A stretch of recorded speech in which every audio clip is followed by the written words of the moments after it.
मुझ में है योग्यता, कर सकता मैं सब कुछ, ना कोई रोक सकता। यीशु की मैं रचना, रचा उसके समान। कहने से थम जाते हैं ये आंधी और तूफान। झुकाऊं आसमान ये, हिलाऊं हर पहाड़ में, चलूं मैं पानी पे भी यीशु में विश्वास से। खोलूं अंधों की आंखें, भरूं मुर्दों में सांसें। सुन लो सब कान वालों मेरी हर एक बातें।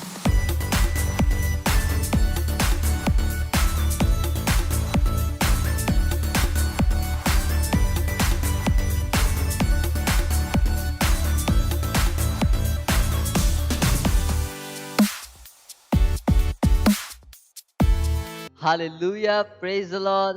आप सभी का स्वागत है आज के हमारे तूफानी और ज्ञानी टीम्स के प्रोग्राम में। और ये समय है प्रार्थना का।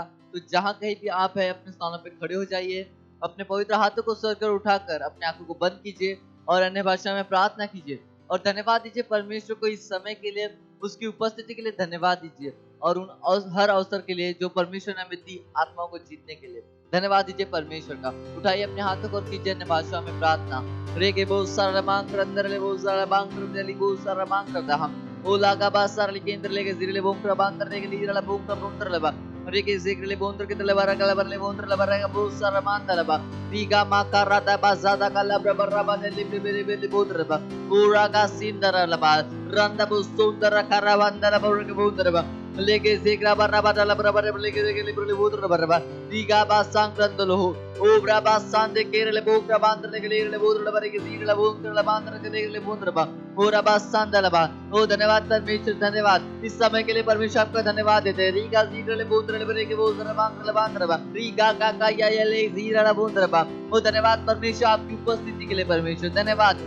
रेबो से बोंतर के तले बोंतर के रेबो से बोंतर लबा पूरा बो से बोंतर के तले बोंतर लबा सुसमाचार सुनाने के लिए महान अवसर के लिए देने के लिए धन्यवाद परमेश्वर, धन्यवाद परमेश्वर। रीगा सारा लबान तरबा रबु सुंदर लबखार लीस तरबा। धन्यवाद परमेश्वर, धन्यवाद धन्यवाद धन्यवाद परमेश्वर। Hallelujah, praise the Lord. और आज का हमारा प्रार्थना बिंदु है, हम प्रार्थना करने वाले हैं। बाइबल कहती है हम प्रार्थना कर रहे हैं हमारे देश के लीडर्स के लिए। पहला तीमुथियुस उसका 2 अध्याय 1 से 2 वचन कहता है कि मैं ये सबसे पहला आग्रह करता हूँ कि विनती और प्रार्थना और मध्यस्थता और निवेदन और धन्यवाद सब मनुष्य के लिए किए जाए, राजाओं और सब ऊंचे पद वालों के निमित्त, इसलिए कि हम विश्राम और चैन के साथ सारी भक्ति और ईमानदारी से जीवन बिताएं। हालेलुया। हम प्रार्थना करेंगे भारत देश के लीडर्स और जो अधिकार के स्थान पर हैं उनके लिए, घोषणा करते हुए कि हर एक शैतानी प्रभाव और धोखा जिसने उन्हें रोक के रखा था समाचार को ग्रहण करने से, उन्हें हम उनके अंदर से काटते हैं और उनके हृदय परमेश्वर के चमकते हुए सच के प्रति खुल रहे हैं। Hallelujah, praise the Lord.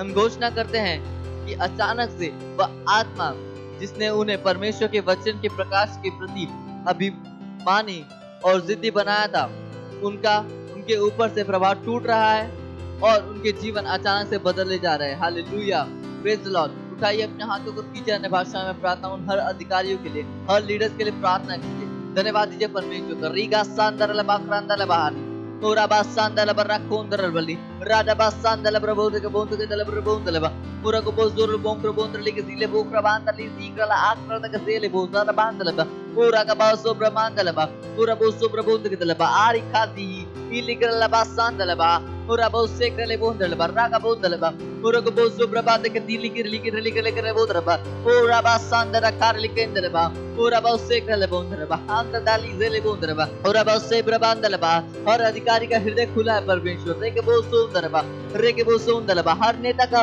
हृदय खुला है परमेश्वर। रे के बोस बोंद लबा रे बोस बोंद करले बर के बोस बोंद करले प्रभु पूरा को बोस ब्रह्मा आंतर के तेरले बोंद लबा रे बोस बोंद करले प्रभु से करले बोंद के तिली राबा सांदर बा रबो सीक्रते के लिए बोंद लबा हर अधिकारी तक सुसमाचार पहुंच रहे परमेश्वर। रे के बोंद लबा और बोस से करले बोंद लबा हर अधिकारी के ऊपर से परमेश्वर, हर नेता के ऊपर से परमेश्वर शैतान के प्रभाव का काटते यीशु मसीह के नाम में। ora kabasandalaba akandalabo ora bosse bondalaba ora bosse borge bondale bosse bondalaba ora bosse ke bonde dali hirala kharala kasiralaba ora basandalaba rabandalaba ke bondale ke bondale bandalaba rondosto brahmandikala a redeke sili ingrandasto ora batekeila Radakoste Brahmanda Khalidi इला प्रभु सुमोंदलबा और रबोज़ बोंदलबा ओ धन्यवाद परमेश्वर धन्यवाद धन्यवाद परमेश्वर धन्यवाद परमेश्वर नए अवसरों को खोलने के लिए परमेश्वर नए दरवाजों को खोलने के लिए परमेश्वर देखिए बोंदलबा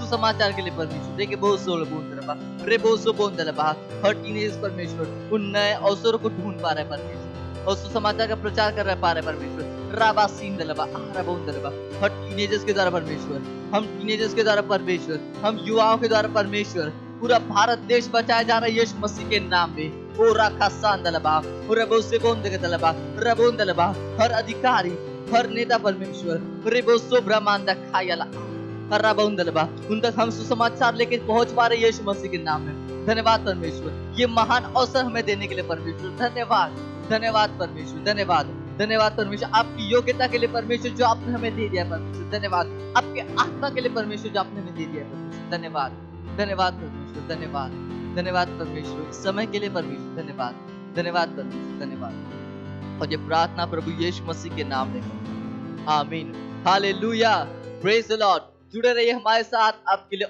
और भी बेहतर चीजें आने वाली है और ये समय स्तुति और आराधना का हम क्वायर टीम का तालियों के साथ स्वागत करेंगे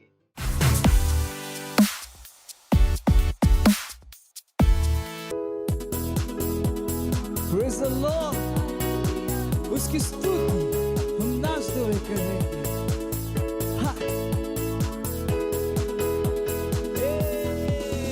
उसकी स्तुति में नाच के करूं चाहे जो हो जाए मुझ में जो है वो महान है उसका नाम है यीशु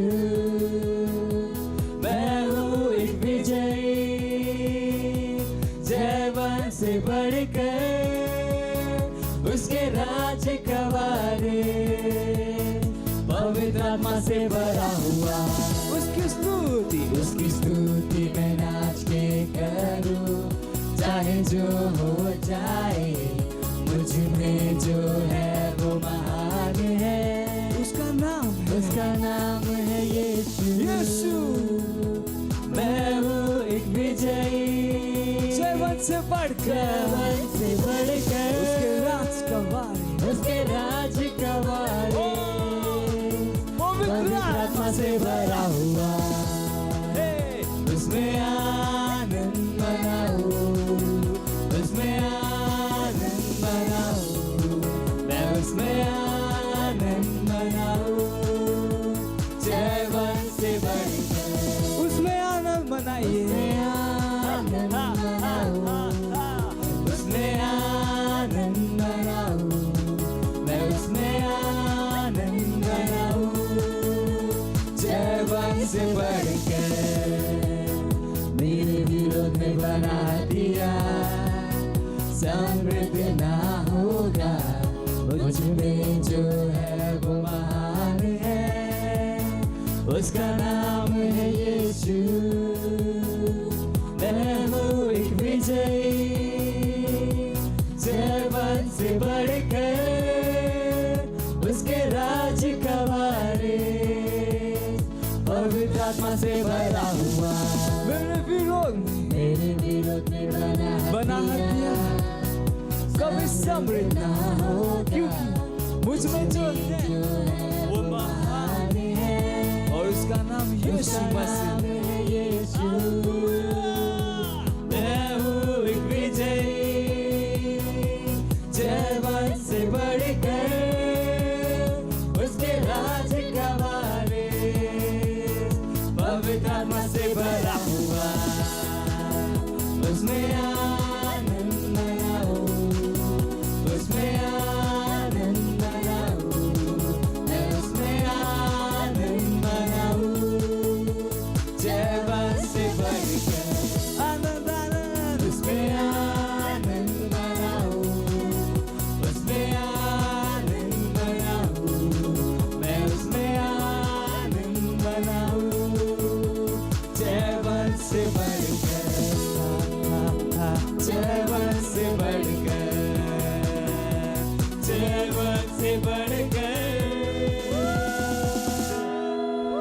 जयवंत से बढ़कर हूँ, मैं जयवंत से बढ़कर हूँ। हालेलुया।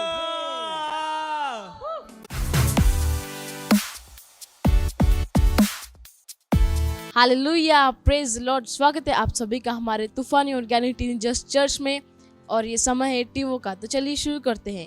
आज दिन रविवार दिनांक 28 नवंबर, और आज का हमारा टॉपिक है इसके बावजूद इससे करो। हालेलुया। मौसम में और मौसम के बिना परमेश्वर की सेवा करो। बाइबल का वचन लिया गया है पहला शमूएल अध्याय 7 वचन 3। तब शमूएल ने इजराइल के सारे घराने से कहा, यदि तुम अपने पूर्ण मन से यहोवा की ओर फिरे हो तो पराये देवताओं और अश्तोरेत देवियों को अपने बीच में से दूर करो, और यहोवा की ओर अपना मन लगाकर केवल उसी की उपासना करो, तब वह तुम्हें पलिश्तियों के हाथ से छुड़ाएगा। Hallelujah, praise the lord. चलो हम बात करें। हम अंतिम दिनों के अंतिम पलों में हैं, और आपको अवश्य ही परमेश्वर पर अपना ध्यान लगाना चाहिए, दिल से उसकी सेवा करते हुए। बाइबल कहती है तुम्हें यह भी जान लेना चाहिए कि अंतिम दिनों में एक मसीह होना बहुत मुश्किल हो जाएगा। दूसरा तिमुथियुस अध्याय 3 वचन 1। TLB, ध्यान दो कि यह नहीं कहता है एक मसीह बनना असंभव हो जाएगा, बल्कि मुश्किल। इसलिए यह आपको बता रहा है कि परमेश्वर की सेवा करो, परिस्थितियों या सत्ताओं के बावजूद, और इनसे स्वतंत्र। Hallelujah, praise Lord. यह अपनी मसीह पहचान को छिपाने का समय नहीं है। कोई भी वस्तु पर्याप्त सक्षम नहीं होनी चाहिए कि आपके ध्यान को परमेश्वर और उसके राज्य से दूर कर दे। कुछ लोग परमेश्वर की सेवा करने में केवल तभी उत्सुक रहते हैं जब सब कुछ अच्छा दिखाई देता है, लेकिन उसकी परीक्षा होती है जब परेशानी आती है। Hallelujah, praise the Lord. तब वे निराश हो जाते हैं और अचानक अपनी आग को खो देते हैं। हालेलुया। कुछ दूसरे केवल चुनौतियों के समय में परमेश्वर की सेवा करते हैं। जैसे ही वे एक चमत्कार को पाते हैं और विडंबना से बाहर निकल आते हैं, वैसे ही परमेश्वर के प्रति उनकी कटिबद्धता तुरंत कम हो जाती है। कुछ गलत है। आपके साथ ऐसा मत होने दीजिए। हर समय परमेश्वर के लिए प्रज्वलित रहिए। मौसम में और मौसम के बिना तत्पर्य बनिए। Hallelujah, praise the Lord. किसी भी वस्तु को मसीह के लिए आपके प्रेम और कटिबद्धता से स्पर्धा करने या इसमें रुकावट डालने मत दो। बाइबल कहती है, इसलिए हे मेरे प्रियो भाइयों, दृढ़ और अटल रहो और प्रभु के काम में सर्वदा बढ़ते जाओ, क्योंकि यह जानते हो कि तुम्हारा परिश्रम प्रभु में व्यर्थ नहीं है। पहला कुरिन्थियों अध्याय 15 वचन 58 NIV। जब सब कुछ अच्छा चल रहा है तब दृढ़ रहो, और जब मुसीबत का समय है तब भी अपने पूरे हृदय से परमेश्वर की सेवा करो। नीति वचन 24 अध्याय 10 NIV कहता है, यदि तू विपत्ति के समय साहस छोड़ दे तो तेरी शक्ति बहुत कम है। और कुलुस्सियों अध्याय 3 वचन 23 GNB हमें बताता है, जो कुछ तुम करते हो तन मन से करो, यह समझकर कि मनुष्य के लिए नहीं परंतु प्रभु के लिए करते रहो। परमेश्वर की स्तुति हो। Hallelujah, praise Lord. अब गहराई में जाने के लिए पढ़ सकते हैं रोमियो अध्याय 12 वचन 11 से 12 AMPC, और पहला कुरिन्थियों अध्याय 15 वचन 58 AMPC। हालेलुया। इस समय प्रार्थना का आप अपने हाथों को स्वर की ओर उठाकर मेरे पीछे बोल सकते हैं। बोलिए, प्यारे प्रभु, मैं अपने पूरे हृदय से सच्चाई में आपके लिए मेरी सेवा में हमेशा सक्रिय हूँ। मैं आत्मा के कामों में आलसी होना अस्वीकार करता हूँ। मैं जुझारू हूँ, पूरे हृदय से आपकी सेवा करते हुए, आशा में आनंद बनाते हुए, और परेशानी के समय में धीरज रखते हुए मैं दृढ़ हूँ और अविचलित बना रहता हूँ। यीशु के नाम में amen. Hallelujah, praise the lord. आप दैनिक बाइबल अध्ययन में एक वर्ष बाइबल में पढ़ सकते हैं। दूसरा पतरस अध्याय 2 और यह जकेल अध्याय 39 और 40। और 2 वर्षीय बाइबल के आप पढ़ सकते हैं प्रकाशित वाक्य अध्याय 3 वचन 1 से 10 और होशे अध्याय 9 और अध्याय 10। आपके लिए करने के लिए काम है, आप काम कर सकते हैं हमारे प्रभु और स्वामी के शीघ्र आगमन के बारे में लोगों को बताने में किसी भी वस्तु ने आपको रोकना नहीं चाहिए, यहाँ तक कि सोशल मीडिया पर इसका प्रचार कीजिए। Hallelujah, praise Lord. हमारे साथ बने रहिए, आपके लिए और भी मजेदार और उत्साहित करने वाली चीजें आ रही है।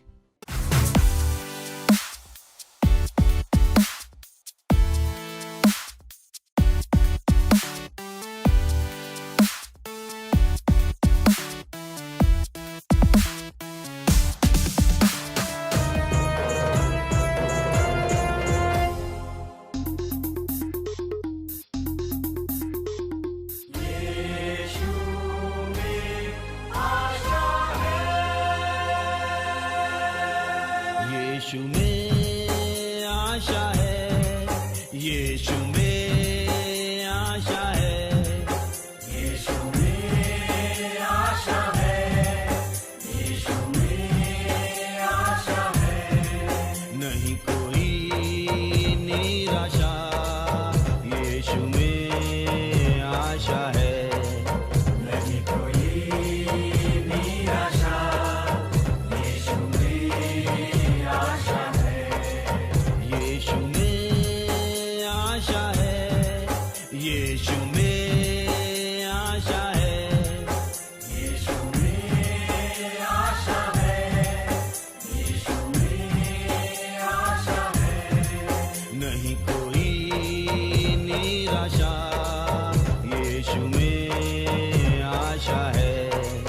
नहीं कोई निराशा, यीशु में आशा है। आशा है, यीशु में आशा है, आशा है, यीशु में आशा है, आशा है, यीशु में आशा है, आशा है, यीशु में आशा है। गिर गए तुम मगर दूर निकल भी गए, जान लेना मगर यीशु में आशा है। गिर गए तुम मगर दूर निकल भी गए, जान ले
बाबूराव का नंबर किधर है?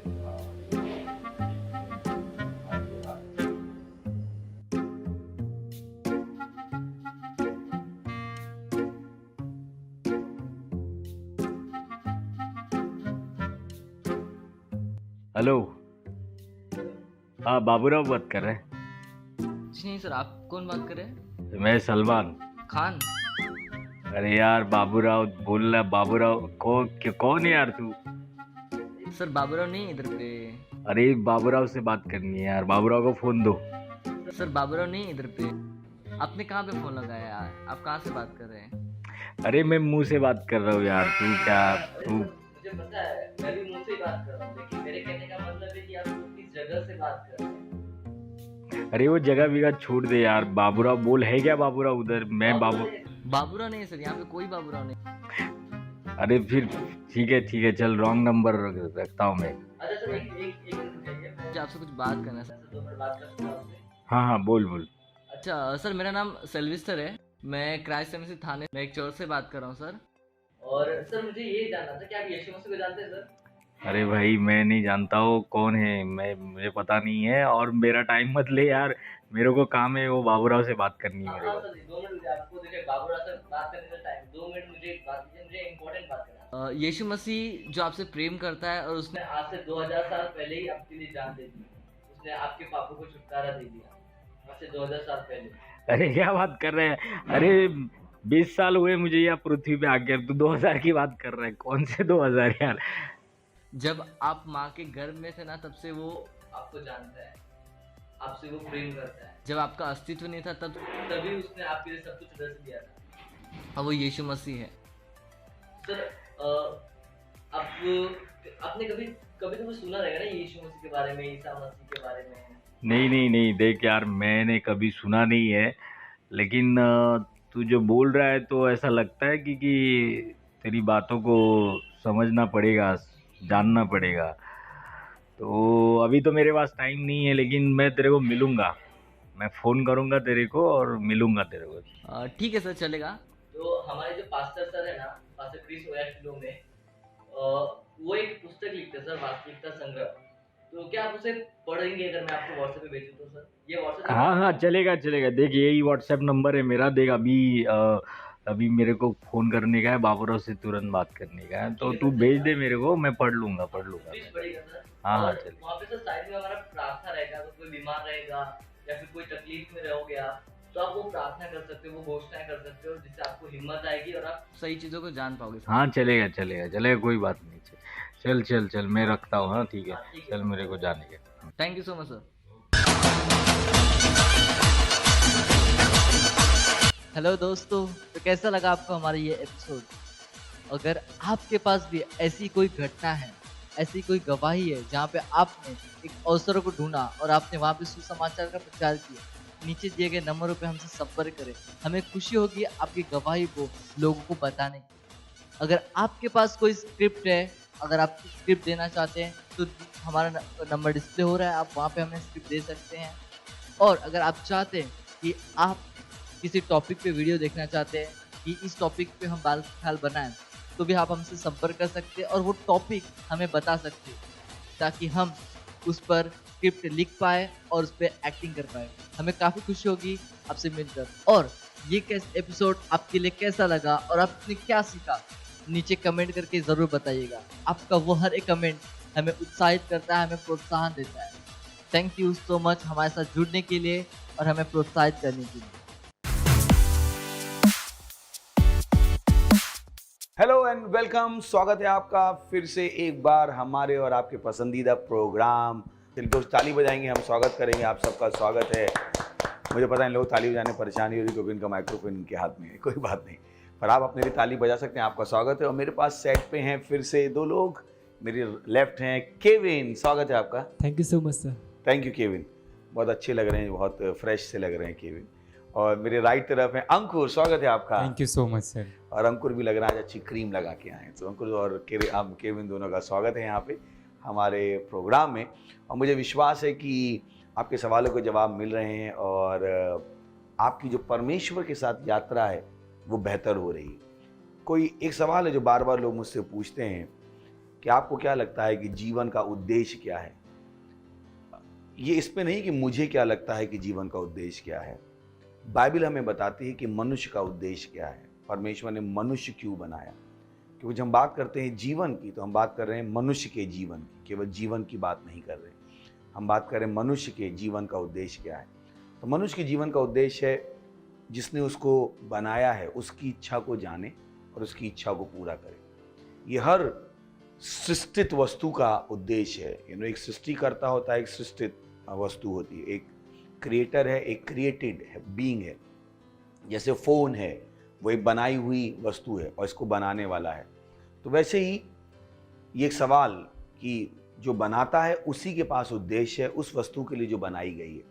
तो एक सवाल है जो एक जवाब है जो आप अपने आप को हमेशा दे सकते हैं, अपने आप को उत्साहित कर सकते हैं कि मुझे परमेश्वर ने बनाया है। और क्योंकि उसने बनाया है तो उसने मुझे किस लिए बनाया, ताकि मैं उसकी इच्छा को जानूं और उसकी इच्छा को पूरी करूं। और यही जीवन का, मानवीय जीवन का उद्देश्य है। तो चलिए हम आपके सवालों को शुरू करने वाले हैं और मुझे विश्वास है पवित्र आत्मा की सामर्थ्य के द्वारा हम आपके सवालों को जवाब दे पाएंगे। चलिए एक छोटी सी प्रार्थना करते हैं। धन्यवाद देते हैं परमेश्वर फिर से एक बारी मौका देने के लिए कि हम यहाँ पर हैं। आप विश्व से बढ़कर हैं प्रभु, आप एकमात्र जीवित और सच्चे प्रभु हैं। धन्यवाद देते हैं हमारे जीवनों में आपकी दया के लिए, इस समय के लिए धन्यवाद जो आपने हमें दिया है। और इस प्रार्थना को हम यीशु मसीह के नाम में मांगते हैं, आमीन। Praise the Lord. चलिए शुरू करते हैं। मुझे नहीं पता कौन शुरू करने वाला है, तो मैं शुरू आप करने वाले। ओके। तो आज का हमारा सबसे पहला सवाल है वो है कि किसी प्रोग्राम के बाद जब लोगों से फीडबैक लिया जाता है तो लोग कहते हैं मैंने यह सीखा है और अब से मैं यह करूँगी या यह नहीं करूँगी, लेकिन वो कुछ करते नहीं हैं। तो फीडबैक देने का क्या मतलब है? कैसे कोई खुद में सुधार को लाए? ओके, तो पहले तो मैं कहना चाहूँगा जिसने भी सवाल दिया है, जैसे बाइबल बताती है प्रेरितों के काम की पुस्तक में, जब पतरस और यूहन्ना उस गेट पर थे जिसका नाम सुंदर था, और पतरस ने कहा सोना और चांदी तो मेरे पास नहीं है। उसे नहीं पता था यूहन्ना के पास है या नहीं। तो पहले तो ये मत सोच ली कि हर इंसान जो फीडबैक देता है वो कुछ नहीं करता, आपको क्या पता। हाँ, तो पहले तो ये इसको डिफाइन कर लेते हैं। ये आपका अपना व्यक्तिगत अनुभव हो सकता है, और मैं आपको बता सकता हूँ मैं बहुत से प्रोग्रामों में फीडबैक देता हूँ और मैं करता हूँ, और मैं आपको ऐसे बहुत से लोगों से मिलवा सकता हूँ जो करते हैं। तो सवाल ये होना चाहिए कि कुछ लोग जो फीडबैक देते हैं और नहीं करते हैं, या आप अपना भी नाम ले सकते हैं, ले सकती हैं, क्योंकि जिस तरह की भाषा है लगता है एक लड़की है। तो जो मुझे लगता है अच्छा सवाल होना चाहिए, कैसे कोई खुद में सुधार को लाए। ये सवाल होना चाहिए कि जो मैंने करने का मन बनाया है उसे मैं कैसे कर पाऊँ। ये ज़्यादा सही सवाल होगा।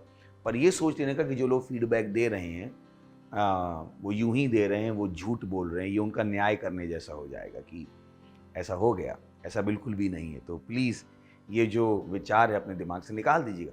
लोग बदलना चाहते हैं, पर बदलाव के कुछ सिद्धांत हैं जिनको आपको समझने की ज़रूरत है। केवल क्योंकि आप बदलना चाहते हो इसका मतलब ये नहीं आप बदल जाओगे।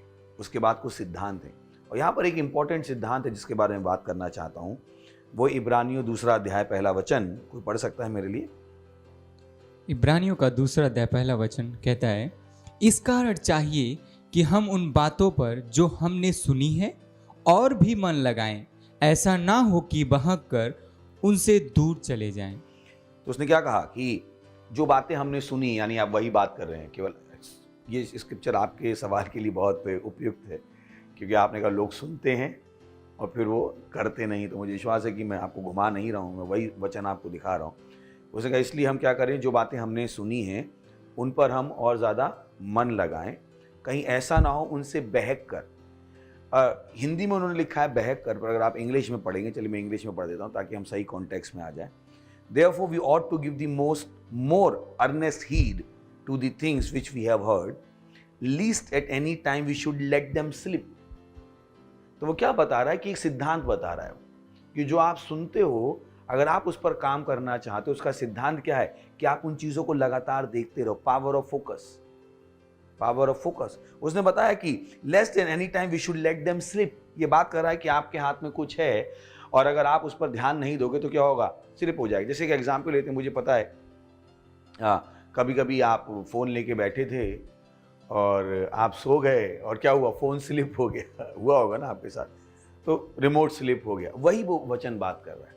तो ऐसा नहीं कि फीडबैक देने के बाद लोग करना नहीं चाहते, पर उन्हें आगे का स्टेप नहीं पता है, जो हम हमेशा बताते हैं। अभी हमारी लीडर्स ट्रेनिंग भी हुई थी, तो मुझे विश्वास है कि आखिरी सेगमेंट में मैंने बातचीत की थी कि कौन सी चीज़ें कि आपको करनी है ताकि जो आपने सुना है आप उसको लगातार कर पाओ। और यही वो वचन बता रहा है कि आपको लगातार फोकस करना पड़ेगा, लगातार। हमने वहाँ पर क्वांटम फिजिक्स की बात की थी कि कैसे एक पार्टिकल होता है, जब तक आप उसको देखते रहते हो तो उसमें पार्टिकल के गुण होते हैं, और जब अपनी निगाह हटा लेते हो तो उसमें वेव के क्वालिटीज़ पैदा हो जाती हैं। जब तक आप देखोगे तब तक वो है, और यही वो बात कर रहा है। तो आपका सवाल का जवाब जो है कि हम कैसे सुधार को लाएं, सुधार की बात नहीं है, बदलाव की बात है। बदलाव कैसे आएगा, जब लगातार देखते रहोगे, लगातार देखते रहोगे, लगातार देखते रहोगे। यही कारण है कि आपको अपने दिन की प्लानिंग करनी है, वहाँ पर कुछ लिख के लगा लीजिए ताकि आप अपने दिमाग को क्या कर पाएँ, फोकस कर पाएँ। बहुत से लोगों ने बहुत सी डांटें सुनी है, बहुत से लोगों ने बहुत कुछ खो दिया है, क्योंकि उन्होंने उन चीज़ों को क्या होने दिया, अपने हाथों से सरकने दिया। यही कारण है बाइबल कहती है ले होल्ड ऑन इटर्नल लाइफ, अनंत जीवन को धर ले, पकड़ ले, मजबूती से पकड़ ले। ये नहीं कि वो अपने आप में कोई आपसे ले सकता है, उसने लेट देम स्लिप, यानी हम ही हैं जो उसको क्या कर देंगे, फिसलने देंगे। आप समझ में आ गया? तो ये आपको करना पड़ेगा। सही है, चलिए अगला सवाल ले सकते हैं। अगला सवाल है, एक बार मुझसे गलती हुई थी, मैं मेरे दोस्तों के साथ गलत चीज़ों को कर रही थी, पर अब मैं उनका साथ छोड़ दिया है, फिर भी मेरे घर के लोग मुझ पर विश्वास नहीं करते हैं, मुझे बहुत बुरा लगता है। अब मैं क्या करूं, कैसे उनके विश्वास को फिर से पाऊं? थैंक यू इस सवाल के लिए। यहाँ पर आपने एक चीज़ कही, मुझे बहुत बुरा लगता है। अब ये जो लाइन है, मुझे बहुत बुरा लगता है, इसके नेगेटिव में भी बुरा लग सकता है और पॉजिटिव में भी बुरा लग सकता है। आपको इसलिए बुरा लग सकता है कि वो लोग आपको बोल रहे हैं, या आपको इसलिए बुरा लग सकता है कि मैंने क्यों किया। खैर, दोनों ही सिनेरियो पे हम बात कर लेते हैं। पहली बात तो आपको अपने आप को माफ़ करने की ज़रूरत है, सही ना? आपको अपने आप को माफ़ करने की ज़रूरत है। अगर आप अपने आप को माफ़ कर देंगे तो सब आपको माफ़ कर देंगे। मैं आपको मुझे पता है मैं क्या आपसे बात कर रहा हूँ, क्योंकि बहुत सी बार हम ही अपने आप को माफ़ नहीं कर पाते। ध्यान रखिए, जिस तरीके से आप अपने बारे में सोचते हो वैसे ही लोग आपके बारे में सोचते हैं। तो पहले आप अपने बारे में अच्छा सोचना शुरू कीजिए। आप देखिए कि नहीं, आपने वाकई में उन चीज़ों को छोड़ दिया है। चलिए एक वचन पढ़ते हैं, पहला यूहन्ना 2 अध्याय 1 वचन। बोलिए। हे मेरे बालकों, मैं ये बातें तुम्हें इसलिए लिखता हूँ कि तुम पाप न करो, और यदि कोई पाप करे तो पिता के पास हमारा एक सहायक है, अर्थात सत्यनिष्ठ यीशु मसीह। तो वो बता रहा है कि अगर आपने गलती कर भी दी थी, कोई चिंता नहीं, परमेश्वर ने आपको माफ़ कर दिया। पहले तो उस फॉरगिवनेस को रिसीव कीजिए, मान लीजिए कि परमेश्वर ने आपको क्षमा कर दिया है। परमेश्वर को उसके बारे में कोई भी चीज़ याद नहीं है। पर जब बात आती है घर वालों की, घर वाले इसलिए भी शायद टेढ़ा मुंह बनाते हों क्योंकि उनकी भी जिम्मेदारी थी कि आप सही जगह पे चलो, तो उन्हें जानबूझ के भी वो ऐसा माहौल क्रिएट करना पड़ता है। क्योंकि अभी बच्चे होते हैं जो उनको लगता है कि अरे सब सही है, मैं दोबारा गलती करके आ सकता हूँ, तो वो शायद जानबूझ के उस तरह का माहौल बनाने की कोशिश कर रहे हैं। आपको लगातार आपका ध्यान उस पर दिलाने की कोशिश कर रहे हैं कि एक बार हो गया है, अब हम इसको हल्के में लेने वाले नहीं हैं, ताकि आप पर दबाव बना रहे। तो उसको उस तरीके से भी देखिएगा कि वो एक्चुअली आपकी सहायता करने की कोशिश कर रहे हैं, वो आपके खिलाफ नहीं है। घर वाले शायद ही बच्चों के खिलाफ होते हैं, बस वो यही चाहते हैं कि उनके बच्चे क्या हो जाएं, सही रास्ते पर आ जाएं। कोई भी माँ बाप ऐसा नहीं, मुझे तो नहीं मिला, तो मत सोचिएगा कि वो आपके खिलाफ है। और एक सबसे बड़ी चीज़ है जो हम हमेशा कहते हैं, पावर ऑफ कम्युनिकेशन, बातचीत करने की सामर्थ्य। ये एक ऑप्शन है जो मैंने टीनेजर्स और यूथ में देखा है, जो बहुत देर में वो लोग ऑप्ट करते हैं। जब परेशानियों की बात होती है, वो जाके जो उनके दिल में चल रहा होता है वो बताना नहीं चाहते। ये एक बहुत बड़ी परेशानी होती है बच्चों में या टीनेजर में या यूथ में। उनको लगता है कि नहीं, सामने वाला समझेगा, पर ऐसा नहीं होता है कभी कभी। तो जाइए, बैठ के बात कीजिए कि मम्मी पापा, दोस्तों से बात कीजिए कि मुझे ऐसा लग रहा है, मुझे आपकी सहायता की ज़रूरत है, मैं वाकई में बदल गया हूँ। पर ये वो चीज़ें जिसमें मुझ पर आपको है ना, आप सही बात को गलत तरीके से कह के भी क्या कर सकते हो, गलत। तो आपको सीखना पड़ेगा कि आप सही समय पर सही प्रेजेंटेशन करो। ये नहीं जब वो आप पे चिल्ला रहे हैं तभी आपने जाके बताया, क्योंकि उस समय तो वैसे ही माहौल गर्म है और आपने कहा क्यों मुझसे तुम लोग ऐसे बात करते हो, मैं बदल चुकी हूँ, तुम लोगों को समझ में क्यों नहीं आता, फिर माहौल बिगड़ जाएगा। तो आपको बुद्धिमानी लगानी पड़ेगी कि आपको एक उचित समय ढूंढना पड़ेगा, एक एक करके लोगों से बातचीत करनी पड़ेगी। और मुझे पता है ये हमेशा काम करता है, हमेशा काम करता है। यानी कि वो आपसे प्यार करते हैं, अगर नफरत करते तो आपको कब के भगा चुके होते। तो हिम्मत जुटाइए और बातचीत करने की कोशिश कीजिए। कुछ कहना चाहेंगे आप लोग इसमें? कुछ नहीं कहना चाह रहे हैं लोग। ओके, तो अगला सवाल पूछ सकते हैं। Thank you so much sir. हाँ। हमारा अगला सवाल है, as we know there are lots of festivals happening, can we Christians wish them back on their festival wishes if they wish me? तो उनका सवाल है कि बहुत सारे त्यौहार आते रहते हैं और क्या वो लोग हमें विश करते हैं तो हम विश कर सकते हैं, कोई उसमें परेशानी नहीं है। एक वचन दिखा देता हूँ मैं आपको, रोमियो 12वां अध्याय 15वां वचन पढ़ सकते हैं। ओके। आनंद करने वालों के साथ आनंद करो और रोने वालों के साथ रो। तो कोई परेशानी नहीं है। अगर उन्होंने कहा हैप्पी दिवाली तो आप भी कह दो हैप्पी दिवाली, पढ़ा मनाने मत लगिएगा जाके से है ना। उसमें फिर यहाँ पर आपको ध्यान रखना पड़ेगा, क्योंकि हमें किसी से कोई परेशानी नहीं है, हमें किसी भी धर्म से कोई परेशानी नहीं है। हमें तो पता है कि उनकी आंखें क्या कर दी इस विश्व के ईश्वर ने, अंधी कर दी। तो हमें उनके उद्धार से मतलब है। और यही कारण है कि हमें उनसे नफरत नहीं है कि हमारा धर्म सही है और उनका धर्म गलत है, क्योंकि हमारे पास धर्म है ही नहीं। तो हमें सच्चाई पता है कि वो यीशु मसीह को नहीं जान पा रहे, क्योंकि जब आप दुनिया में वास्तव में जाएंगे तो परमेश्वर एक व्यक्ति नहीं है, परमेश्वर एक विचार है। मुझे पता है मैं क्या कह रहा हूँ। जब आप डीप में जाएंगे, वहाँ पे थियोलॉजी को पढ़ेंगे, तो जो भी सो कॉल्ड स्पिरिचुअल लोग हैं, अगर आप उनसे बहुत गहराई में बात करोगे तो वो कहेंगे परमेश्वर तो बस एक विचार है, गॉड इज एन आइडिया। और यहाँ पर परेशानी पैदा शुरू हो जाती है, क्योंकि परमेश्वर एक विचार है तो मतलब कैसे विचार कुछ कर सकता है। पर बाइबल बताती है कि परमेश्वर सच में है।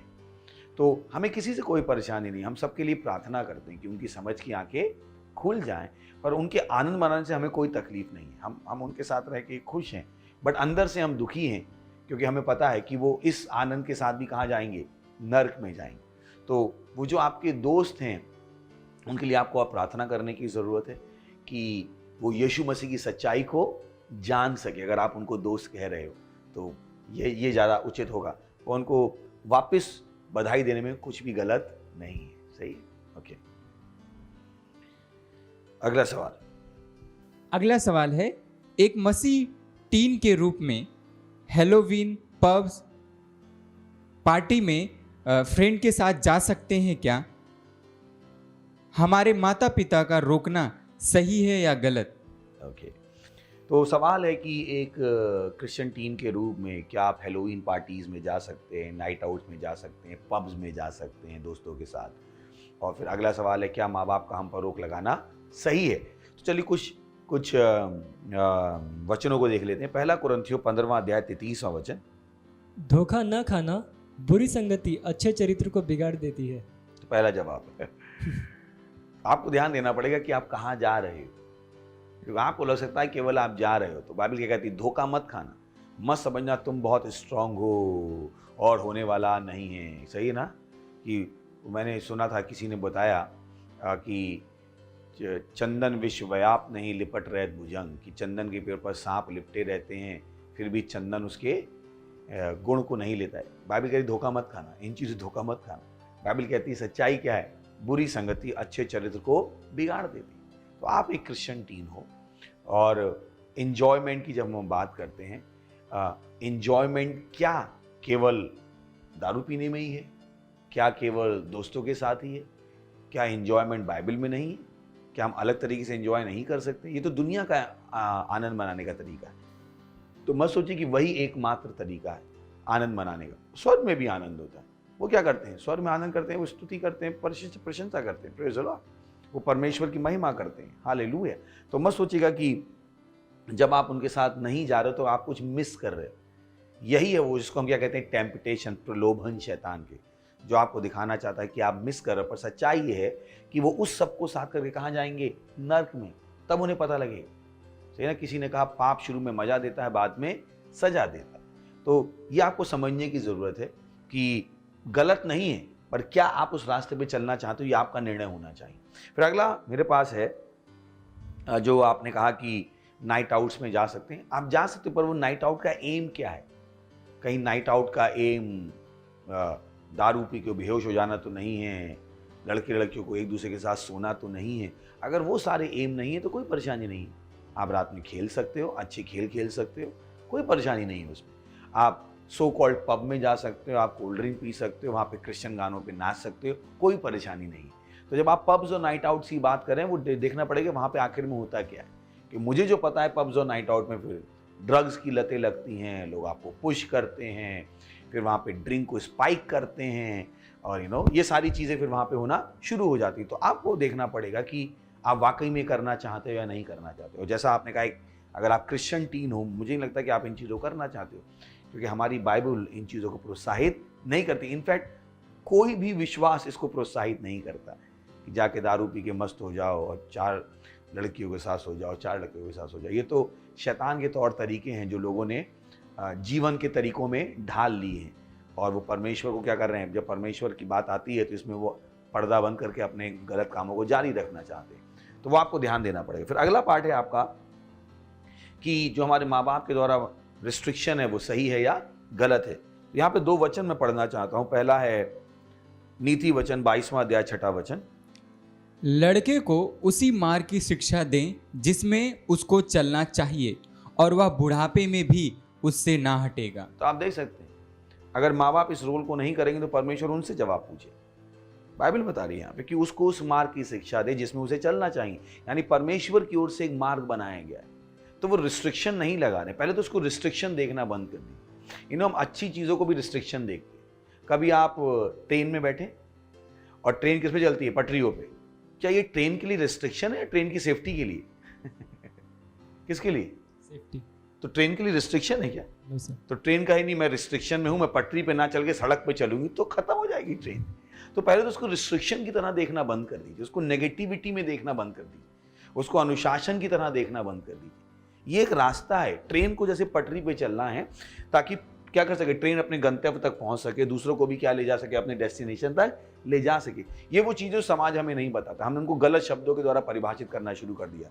हमने उसको डिसिप्लिन देखना शुरू कर दिया है, उसको हमने रिस्ट्रिक्शन देखना शुरू कर दिया है। अगर हम उसको सही रास्ते पर चलने का तरीका की तरह लेंगे तो मुझे लगता है आपको उसमें परेशानी हो जाए। ट्रेन को अगर आप और कहाँ चलाना चाहोगे, प्लेन को आप कहाँ चलाना चाहोगे, हवाई पट्टी पे कि खेत में? नहीं चल सकता। तो उसको रिस्ट्रिक्शन की तरह देखना बंद कर दी। बाइबल कहती है लड़के को उसी मार्ग की शिक्षा दे जिसमें उसको चलना चाहिए। तो हमारे भी चलने के लिए एक रास्ता, पर बहुतों को ये नहीं पता। जैसे ट्रेन के चलने के लिए पटरी है, प्लेन के चलने के लिए, उड़ने के लिए हवा है, और जब वो लैंड करता है तो क्या है? हवाई पट्टी है। बस के चलने के लिए सड़क है, जहाज के चलने के लिए पानी है। वैसे हमारे चलने के लिए भी एक रास्ता है। आपको क्यों लगता है कि हमारे चलने के लिए रास्ता नहीं होगा? अगर ट्रेन के चलने के लिए रास्ता है तो मनुष्य के चलने के लिए भी एक रास्ता है। Praise the Lord. तो वो रिस्ट्रिक्शन कैसे हो गया? Praise the Lord. फिर अगला वचन है, तो देख सकते हैं वो बुढ़ापे में भी ना हटेगा, यानी जब वो बड़ा हो जाएगा। तो माँ बाप को ये पता है, परमेश्वर ने बुद्धि दी है उनको। यही कारण माँ बाप को पता है जब तक बच्चा छोटा है तभी तक उसको सही रास्ता दिखाया जा सकता है। तो उनको पता है अपना रोल, वो अपने रोल का निर्वाह कर रहे हैं। वो आपसे नफरत नहीं करते, वो आपको कंट्रोल करना नहीं चाहते। अगला यहाँ पे एक और वचन है, नीति वचन 22वां अध्याय 15वां वचन। लड़के के मन में मूढ़ता की गांठ बंधी रहती है, परंतु अनुशासन की छड़ी के द्वारा वह खोलकर उससे दूर की जाती है। माँ बाप को ये भी पता है कि जो बच्चा पैदा होता है उसके अंदर मूर्खता की गांठ बंधी होती है। गांठ, पता है ना, वो पल्लू में गांठ बांधते हैं। तो बाइबल कहती है कूट कूट की भरी होती है। तो जब बच्चे पैदा होते हैं उनके अंदर मूर्खता कूट कूट की भरी होती है। यही कारण कि वो सुसु करते हैं, अपनी सुसु वो चाट रहे होते हैं। फिर उनके अंदर मूर्खता की क्या है? कुछ, मैं एक बच्चे को देख रहा था, वो उसने अपना चिप्स लिया, चिप्स को उसने मिट्टी में डाला और वहीं से उठा के खा रहा है।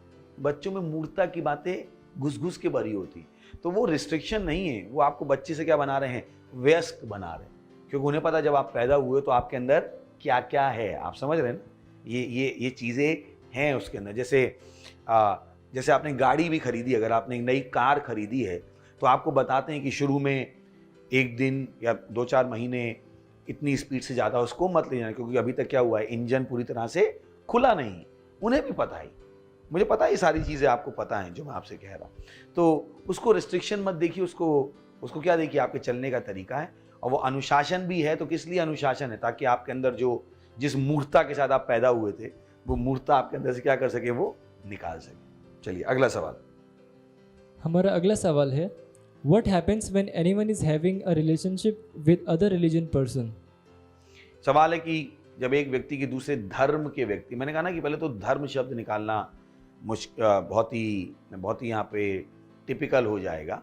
तो यहाँ पर एक कह सकते हैं सवाल ये होना चाहिए, अगर वो सवाल होगा तो मैं जवाब दे सकता हूँ, क्योंकि धर्म की बात आती है तो सारे धर्म एक हैं, कोई भी अच्छा नहीं है, कोई भी बुरा नहीं है, सब एक ही कैटेगरी में है, क्योंकि किसी भी धर्म में परमेश्वर नहीं है। Praise the Lord. तो आप इससे मिलो उससे मिलो, कोई फर्क नहीं पड़ता है, सब एक जैसे ही हैं, सब सिखाते हैं पर करते नहीं, क्योंकि उसमें परमेश्वर नहीं है। परमेश्वर उनके लिए क्या है, विचार है। मसीहत धर्म नहीं है। पर अगर आपका सवाल यह है कि अगर एक मसीह गैर मसीह के साथ, तो धर्म का शब्द मत इस्तेमाल कीजिए, क्योंकि हमारे पास धर्म नहीं है, फिर वहां से कंट्रोवर्सी शुरू हो जाती है। तो अगर यहाँ पे सवाल यह है कि एक मसीह का गैर मसीह के साथ संबंध रखना, और मुझे पता है जब आप इस संबंध की बात कर रहे हैं तो आप इंटीमेट संबंध की बात कर रहे हैं, नहीं तो हमारे दोस्त होते हैं, कोई परेशानी नहीं है, सही ना। पर जब आप बात कर रहे हैं संबंध की, तो मुझे विश्वास है आप शादी की बात कर रहे हैं, या एक बहुत गहरे पार्टनरशिप की बात कर रहे हैं, बिजनेस की बात कर रहे हैं, जहाँ पर मुझे लगता है तब मैं जवाब दे सकता हूँ। पर अगर कैजुअल है, हमारा सबके साथ संबंध है, सही है ना, ऐसी कोई परेशानी नहीं। पर अगर हाँ, अगर आप पूछना चाहते हैं कि मसीह का गैर मसीह के साथ शादी करना सही है, उसके साथ एक गहरा संबंध रखना सही है, तो मैं उसका जवाब दे सकता हूँ।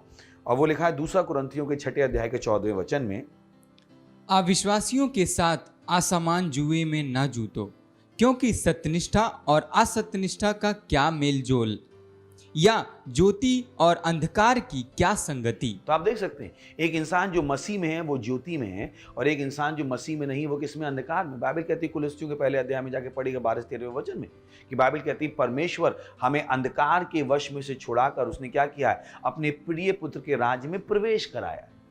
तो एक मसीह कहाँ है, ज्योति में है, और एक गैर विश्वासी अविश्वासी कहाँ पे, अंधकार में। सिंपल। तो वो बता रहा है कि इस संबंध की कोई जरूरत नहीं है। चलिए अगला सवाल। अगला सवाल है, जब लोग गिलगाल के स्तर में होते हैं तो उनकी कितनी प्रार्थनाएं गलत होती हैं, फिर भी परमेश्वर जवाब देता है, लेकिन परमेश्वर तो गलत प्रार्थनाओं का उत्तर नहीं देता है। तो जब लोग गिलगाल के स्तर में होते हैं तो परमेश्वर उनकी प्रार्थना का उत्तर कैसे दे देता है? ओके। मुझे विश्वास है कि अगर आपने वो सीरीज़ सुनी है पूरी, तो हमने आगे भी उसमें सिखाया है। तो मैं कहूँगा वेट कीजिए, नहीं तो उस सीरीज़ को रीविजिट कर लीजिए। हमने बताया कि क्यों देता है। जैसे स्तर की बात है, अभी हम बात कर रहे हैं बच्चों के स्तर की बात है, किशोर के स्तर की बात है, वयस्कता के स्तर की बात है, पिता। बाइबल में अलग अलग तरह के लोगों के लिए अलग अलग बातें लिखी गई हैं। परमेश्वर को पता है जब आप शुरू में आए हो तो आपको सही नहीं पता होगा, उसे पता ही, तो उसने क्या कर दिया, जवाब दे दिया। और इनफैक्ट अगर मैं उसको कहूँ, जो प्रार्थनाएं आप कर रहे होते हो वो ऑलरेडी जवाब हुई प्रार्थनाएं होती है। क्योंकि जब आप गिलगाल में होते हो तो आप कहते प्रभु रोटी दे दे, प्रभु कपड़ा दे दे, ये तो ऑलरेडी आपके क्या है, प्रोविजन का भाग है, आपकी विरासत का भाग है। आप समझ रहे हैं ना, कि मुझे नहीं पता इससे ज़्यादा कुछ प्रार्थनाएं करते हैं बच्चे केवल मांगते रहते हैं। बच्चों का हमें मुझे ये दे दो, मुझे ये दे दो, मुझे ये दे दो, ताकि वो अपनी शरीर की इच्छाओं क्या कर सकें, पूरा कर सकें। रोटी कपड़ा और मकान, उनसे सारा वो मांगते भी नहीं। तो आपको समझना पड़ेगा कि गिलगाल के स्तर में होता क्या है। और मुझे विश्वास है अगर आप उस सीरीज़ को सुनेंगे तो आपको और स्पष्ट हो जाएगा कि कैसे, क्यों दे देता है। इनफैक्ट वो प्रोविजन परमेश्वर ने पहले ही कर दिया होता है। तो जिसको हम कह रहे हैं उत्तर आया है, वो एक्चुअली पहले ही उत्तर आ चुका है। समझ में आ रहा है आपको? और अगर नहीं भी है तो भी परमेश्वर को पता है कि अभी सही नहीं कर पाएंगे। आप समझ गए ना? तो जैसे अभी बाइबल बात करती है कैसे मूसा से जब दूसरी बार पानी निकलने की बात थी तो परमेश्वर ने क्या कहा कि बोल, पर मूसा ने क्या किया, मार दिया। ये बताता है परमेश्वर कितना प्रेमी है, परमेश्वर कितना हमारी बातों का सम्मान करता है। बट हमें फिर भी क्या करना है, सही रास्ते को सीखते रहना है। चलिए यहाँ पे मुझे कुछ कहना है कि जब मैं वचन में शुरू में सीख रहा था तो उस वक्त मैं बाइक मांगा करता था। तो इनका जवाब है यहाँ पे, तो उस वक्त मुझे तो बाइक चलाने भी नहीं आती थी, तो मुझे बाइक नहीं मिला। मैंने परमेश्वर से बाइक मांगी बट मुझे नहीं मिला। बट उसी जगह पे मैंने गिटार मांगा तो मुझे मिला। तो हम कह सकते हैं कि जो हमारे लिए सही होता है वो परमेश्वर हमें देता है, और जो हमारे लिए सही नहीं होगा वो पिता हमें कभी नहीं देगा। बाइबल कहती है अगर तुम्हारा बच्चा तुमसे सांप मांगे तो क्या तुम उसको दे दोगे? नहीं दोगे। तो गिलगाल के स्तर में ये सारी चीज़ें भी होती हैं। मुझे विश्वास है हम आपके सवाल का जवाब दे पाएँ। ओके, अगला सवाल। हमारा अगला सवाल है, I like God but I feel bore to read Bible and don't understand it, but my pastor says read Bible read Bible. सवाल है कि मैं परमेश्वर से पसंद करता हूँ मेरे ख्याल से तो प्रेम होना चाहिए। खैर, आपका सवाल है तो मैं आपके सवाल से पूछ देता हूँ। और मैं उसको पढ़ने में बोर हो जाता हूँ and I don't understand it. तो मुझे आपकी परेशानी समझ में आ रही है। आपकी परेशानी बाइबल पढ़ना नहीं है, आपकी परेशानी बोर होना नहीं है, आपकी परेशानी कि आपको समझ में नहीं आती। अगर समझ में आ जाएगी तो बोर भी नहीं होंगे, और जब समझ में आ जाएगा तो परमेश्वर का ये जो लाइक लिखा है वो लव हो जाएगा। मुझे पता है मैं क्या कह रहा हूँ। तो आपको ये समझने की जरूरत है। मैं एक वचन पढ़ देता हूँ, लूका 8वां अध्याय 10वां वचन। ओके, उसने कहा, तुमको परमेश्वर के राज के भेदों की समझ दी गई है और औरों को दृष्टांतों में सुनाया जाता है, इसलिए कि वे देखते हुए भी ना देखें और सुनते हुए भी ना समझें। तो ये आपकी परेशानी है, सही ना, जो आपने सही से कही वहाँ पर कि मुझे समझ में नहीं आती। अगर समझ में आ जाएगी तो बाइबल से बड़ा खजाना कोई नहीं। I love my Bible. वास्तव में जब हम वो गाना गाते हैं ना, बाइबल एक खजाना है, काश मैं पूरी दुनिया को बता पाऊँ कि बाइबल कितना बड़ा खजाना है। बाइबल में बहुत कुछ है, बहुत कुछ। आप कुछ भी सीख सकते हो बाइबल से, कुछ भी अच्छी चीज़ सीख सकते हो। तो ये आपको जानना पड़ेगा कि जब आप बाइबल पढ़ने बैठे तो प्रार्थना कीजिए। अगर पवित्र आत्मा आपकी सहायता नहीं करेगा तो आप बाइबल को नहीं समझ पाओगे। जैसा उसने कहा वहाँ कि इसलिए कि वे देखते हुए भी ना देखें और सुनते हुए भी ना समझे। तो बाइबल पढ़ने से पहले प्रार्थना कीजिए, पवित्र आत्मा मेरी सहायता करो, और घोषणा कर सकते कि मेरे पास समझ है, मुझको ये समझ दी गई क्योंकि मैं क्या हूँ, नया जन्मा मसीह। और जब बाइबल आपको समझ में आ जाएगी, ओ बॉय, किसी को आपको बताना नहीं पड़ेगा। अब आप दूसरों को बता रहे होगे बाइबल पढ़ो, बाइबल पढ़ो और बाइबल पढ़ो। और यही कारण है कि आपके पास्टर कहते हैं बाइबल पढ़ो, बाइबल पढ़ो, क्योंकि पास्टर को समझ में आती है। पास्टर को पता है कि इसमें कितना बड़ा खजाना है जो आप खुद ही पा सकते हो जब आप पढ़ लोगे उसको। चलिए अगला सवाल। अगला सवाल है, हम लोग चौल में रहते हैं और हम जब काम के लिए जाते हैं तो लोग हमारे बारे में गलत गलत बोलते हैं, तब हमें क्या करना चाहिए और क्या कैसे लोगों को बोलना चाहिए? ओके, चलिए तो हम पढ़ते हैं वचन, रोमियो 12वां अध्याय 14वां वचन। अपने सताने वालों को आशीष दो, आशीष दो, श्राप न दो। तो बता रहा क्या करो, प्रार्थना करो। प्रार्थना के बहुत सारे लाभ हैं। जब आप प्रार्थना नहीं करते हो तो आपके आसपास का वातावरण आपके खिलाफ उग्र हो जाता है। सुन लीजिए ध्यान से। यही कारण की बाइबल कहती है 1 तीमुथियुस के 2 अध्याय के 1 से 4 वचन में कि मैं सबसे पहले ये आग्रह करता हूँ, विनती, प्रार्थना, मध्यस्थता और धन्यवाद सब मनुष्यों के लिए किए जाए, राजाओं के लिए और ऊंचे पद वालों के लिए, ताकि हम सारी शांति और चैन के साथ भक्ति और ईमानदारी का जीवन बिता पाए, सारे मनुष्यों के लिए। तो ये जो लोगों की आप बात करो उनके लिए आपको प्रार्थना करनी। ध्यान रखिए, अगर आप उनके लिए, मेरे साथ ऐसा नहीं होता है।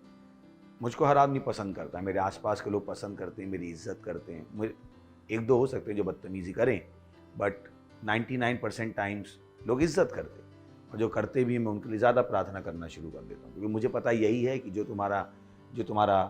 तुमको सताएं उनके लिए क्या करो, प्रार्थना करो, उनको श्राप मत दो। समझ में आ रहा है आपको? तो जब आप उनके लिए प्रार्थना करना शुरू करेंगे तो आपको उनके अंदर बदलाव दिखाई देगा।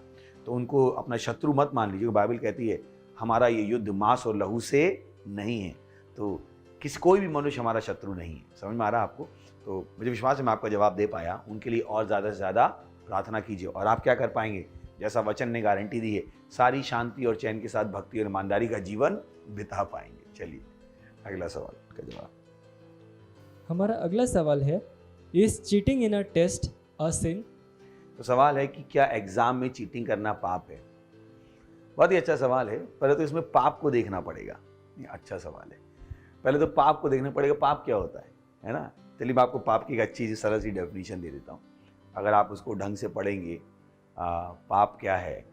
पाप का मतलब है, सिन का मतलब है टू मिस दी मार्क, कि मार्क जो निशाना है उससे क्या होना, चूक जाना, उसको हम पाप कहते हैं।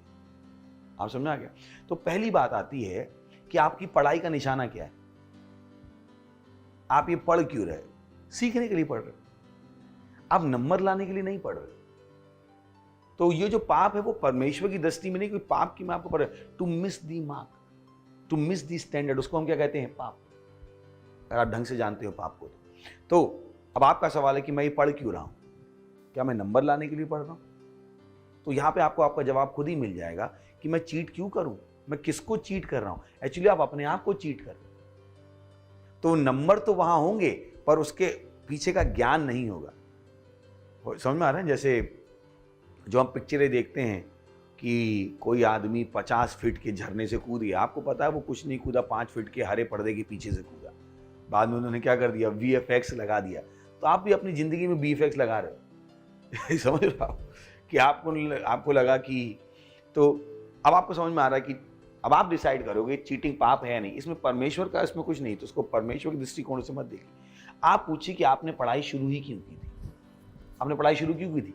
सीखने के लिए, ना कि डिग्री पाने के लिए, कि पढ़ाई का मेन है मैं सीखना।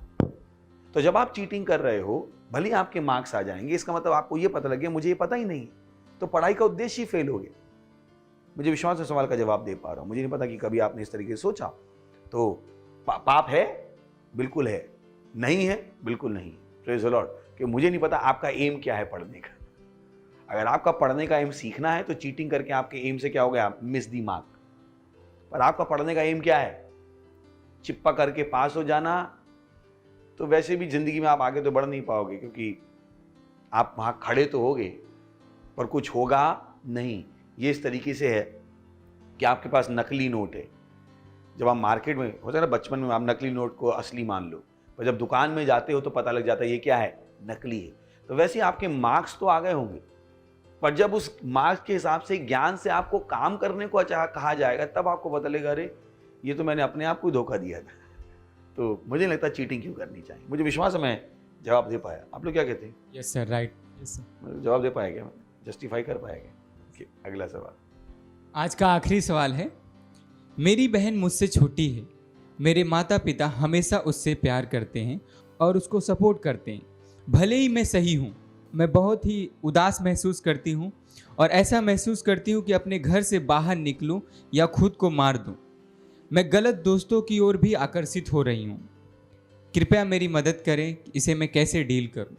तो पहली बात तो हम आपसे और बातचीत करना चाहेंगे। हमारे नंबर यहाँ पर स्क्रीन पे हैं और हमसे बातचीत कीजिए। अगर कोई भी ऐसी स्थिति में है तो आप हमसे बातचीत कर सकते हैं।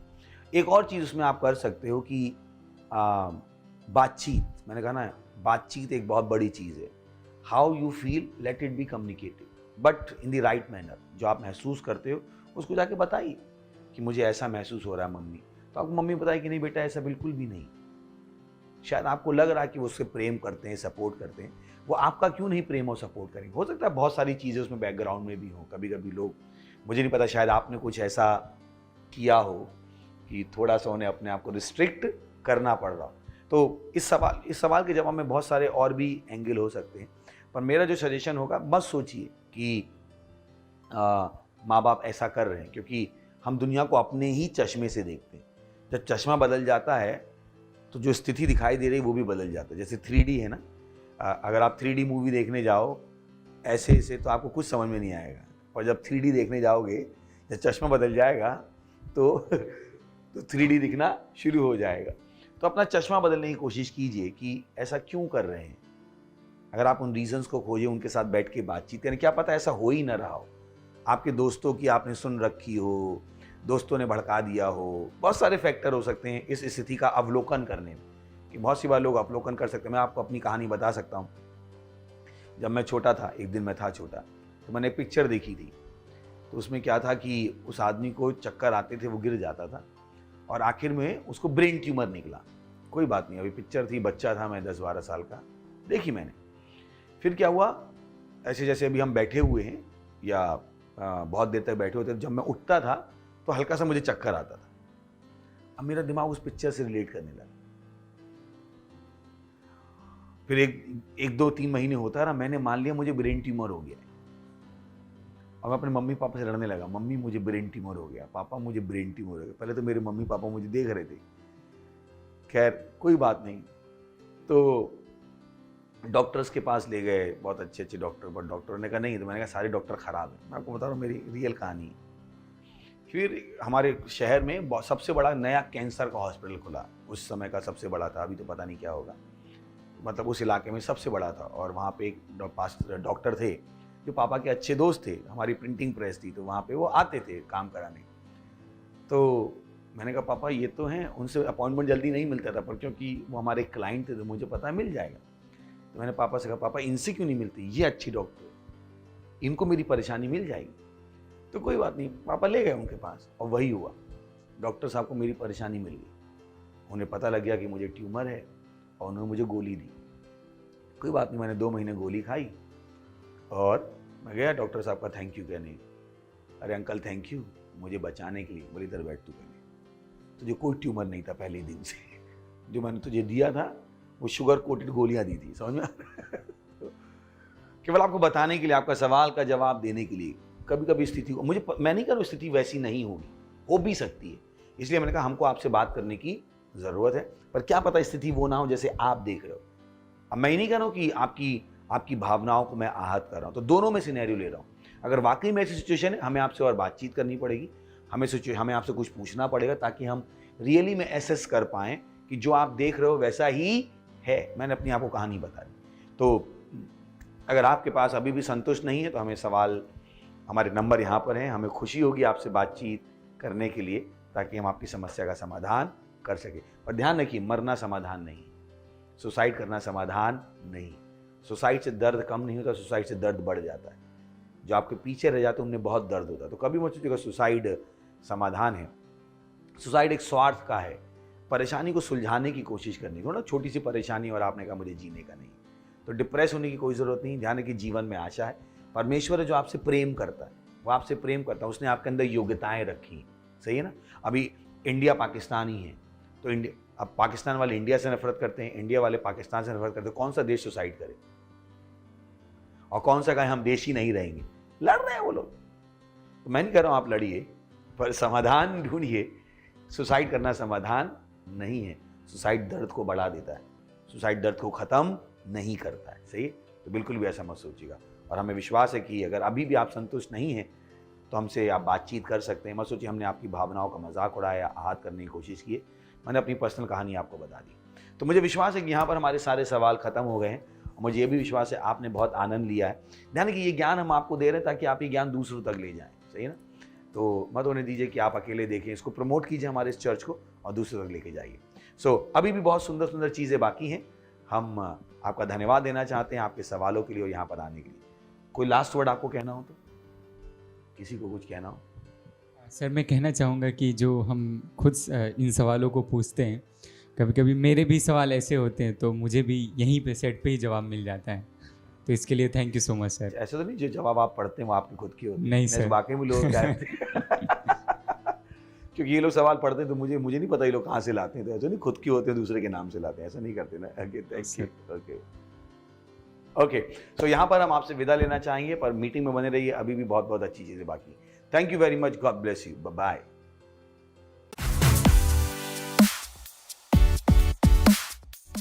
हेलो दोस्तों, स्वागत है आपका इस महत्वपूर्ण सेगमेंट पे।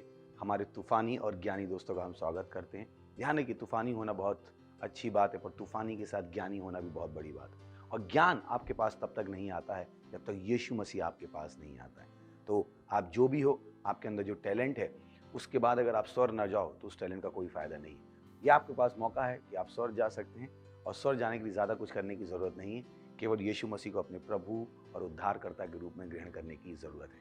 तो आइए मेरे साथ ये प्रार्थना कीजिएगा, अपनी आंखों को बंद कीजिएगा और इस प्रार्थना को अपने मुंह से बोलिएगा, अपने दिल में विश्वास करके, और आप स्वर्ग के अपने रास्ते पर होंगे। प्रार्थना करेंगे, मेरे पीछे बोलिएगा। हे प्यारे पिता, मैं विश्वास करता हूं यीशु मसीह में, जीवित परमेश्वर के जीवित पुत्र में।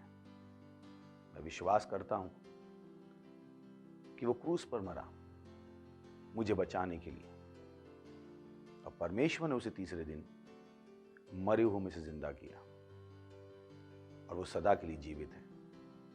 आज मैं बुलाता हूं यीशु मसीह को मेरे जीवन में मेरा प्रभु होने के लिए, मेरा स्वामी होने के लिए। मैं अपने मुंह से घोषणा करता हूं कि यीशु मसीह जीवित परमेश्वर का जीवित पुत्र मेरा प्रभु है, मेरा स्वामी है। मैं बच गया हूं। मैं विश्वास के द्वारा अपने अंदर अनंत जीवन को ग्रहण करता हूं। आज से, अभी से मेरे अंदर मसीह का दिमाग है, मसीह मेरी बुद्धि बन गया है। धन्यवाद प्रभु मुझे बचाने के लिए, यीशु मसीह के नाम में, आमीन। Praise the Lord. अगर आपने ये प्रार्थना की तो मैं आपको बताना चाहता हूँ परमेश्वर ने आपकी प्रार्थना सुनी है और अब आप स्वर्ग के नागरिक हैं। ग्लोरी, बधाई हो आपको। हमारी डिटेल्स स्क्रीन पर है, हम आपसे सुनना चाहेंगे, आपकी सहायता करना चाहेंगे ताकि आप इस स्वर्ग के जीवन को जीना सीख सके। Praise the Lord, hallelujah. मैं आपके लिए प्रार्थना करूंगा। इससे पहले हम बाकी सेगमेंट में जाएं, प्रभु प्रार्थना करता हूं हर उस व्यक्ति के लिए, टीनेजर के लिए, यूथ के लिए, माँ बाप के लिए जिन्होंने अभी अभी यीशु मसीह को अपने प्रभु के रूप में ग्रहण किया। मैं प्रार्थना करता हूँ कि यीशु मसीह का नाम उनके ऊपर सदा के लिए बना रहेगा, शैतान का इनके ऊपर कोई दावा या कब्जा नहीं। हाँ प्रभु, मैंने आशीष देता हूँ आपकी बुद्धि के द्वारा, आपकी आशा के द्वारा, आपके विश्वास के द्वारा, आपके प्रेम के द्वारा और आपके आत्मा के द्वारा, यीशु मसीह के नाम में, आमीन। Thank you very much, God bless you.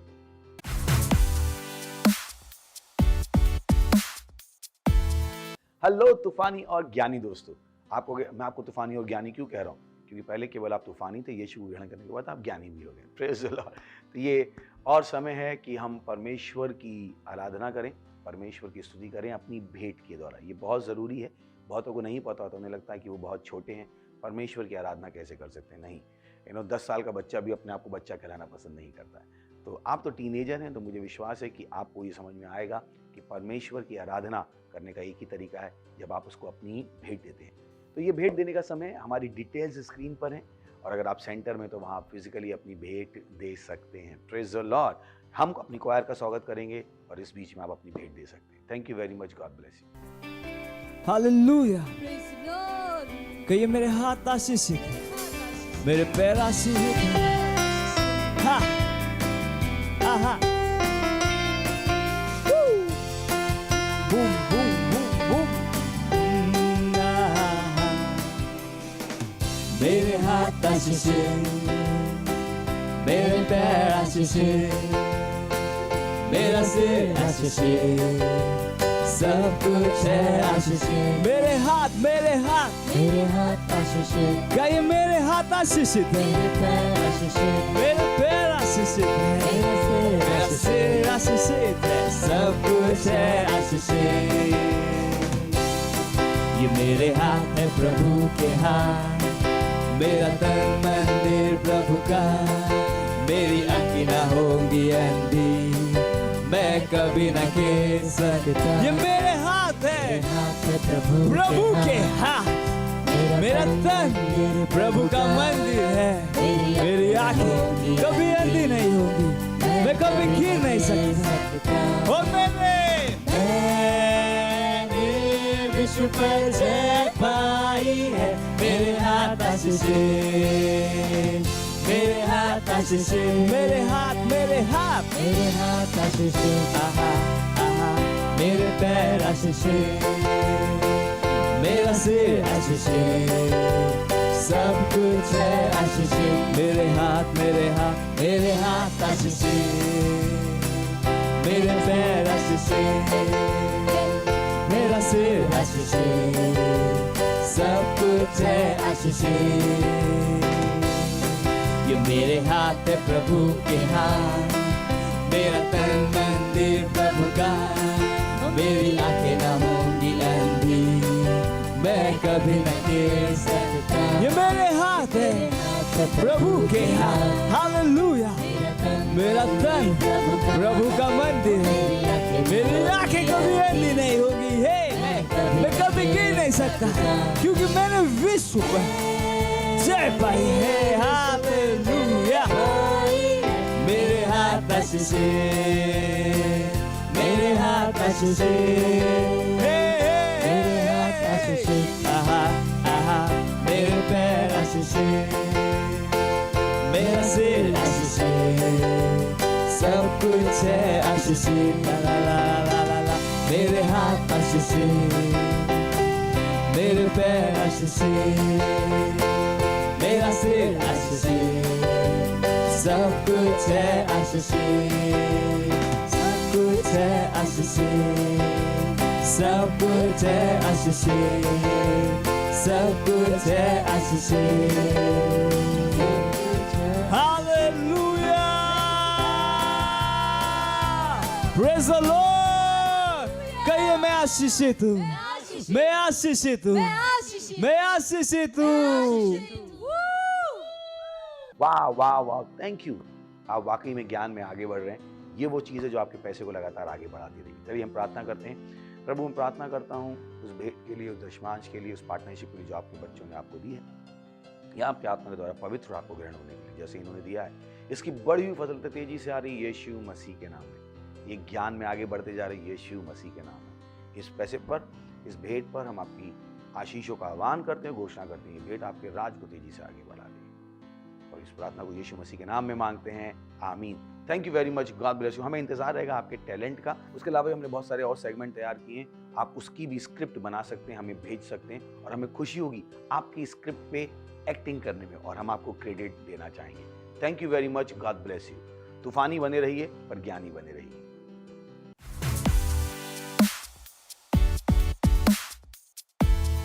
ये समय है एक्शन पॉइंट्स का अनाउंसमेंट, कि मुझे पता है कि आप टीनेजर है, तो आप कुछ करना चाहते हैं, आप बैठना नहीं चाहते, तो आपके लिए बहुत अच्छे अच्छे काम है, प्रभु के काम है। आप हमारे साथ जुड़ सकते हैं। टीवो क्लब्स हमारे चलते हैं, पता कीजिए आप कैसे टीवी क्लब के एक पार्ट बन सकते हैं। अगर आप हमसे दूर हैं तो आप ऑनलाइन भी हमसे जुड़ सकते हैं। अगर सोशल मीडिया में आपका इंटरेस्ट है, आप कुछ करना चाहते हैं सोशल मीडिया में, हमारी सोशल मीडिया टीम है, अपनी डिटेल्स यहाँ पर हमें दे सकते हैं। हमारा लिंक यहाँ पर होगा लीडरशिप फॉर्म का, जिसको आप भर सकते हैं और हमारे साथ एक लीडर बन सकते हैं और परमेश्वर के लिए बड़े प्रभाव को पैदा कर सकते हैं। Thank you very much, God bless you. इससे पहले कि हम जाएं, चलिए हम अनुग्रह को शेयर करेंगे। परमपिता का प्रेम, यीशु मसीह का अनुग्रह और पवित्र आत्मा की सहभागिता हमारे साथ सदा के लिए बनी रहेगी, यीशु मसीह के नाम में, आमीन। Thank you, God bless you, I love you all.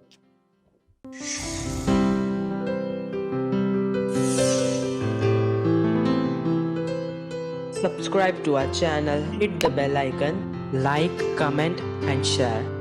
Thank you and God bless you.